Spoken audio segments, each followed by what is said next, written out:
रात के अंधेरे में कोई है जिसने एक बार फिर से चंद्रगुप्त मौर्य के सिंहासन को हड़प लिया है। कोई है जिसने पीठ पीछे चंद्र के छुरा घोंपा है। कोई है जिसने उससे उसके राज्य की ताकतें छीन ली हैं। पर अगर आप ऐसा सोच रहे हैं कि दिन के उजाले में भी ये चीज बरकरार रहेगी तो ये बिल्कुल गलत है, क्योंकि ये ड्रामा रात ही शुरू हुआ और रात ही खत्म हो गया। अब आप याद कीजिए हम किस ड्रामे की बात कर रहे हैं।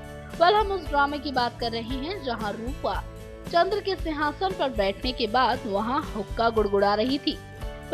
यहाँ रूपा को इस तरह की हरकत करते देख हेलेना तो चिढ़ गई थी और उन्होंने रूपा से कहा भी था कि ऐसी हरकतें तुम नहीं कर सकती और महाराज चंद्रगुप्त मौर्य के सिंहासन पर बैठने की तुम्हारी हिम्मत कैसे हुई। भाई रूपा को कहाँ होती इतनी बातें बर्दाश्त।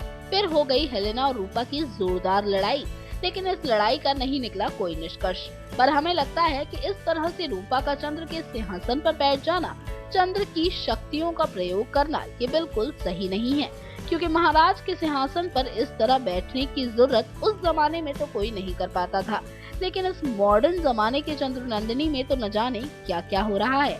पर यहाँ हो भी कुछ भी सकता है। और अगर आप जानना चाहते हैं इस तरह के कुछ और सीन्स जो कि हो काफी स्पाइसी, काफी क्रिस्पी और थोड़े डिफरेंट, तो जुड़े रहिए हमारे साथ और जरूर सब्सक्राइब कीजिए हमारा channel top news just for you, because the channel is only for you. Top news से दीक्षा की रिपोर्ट।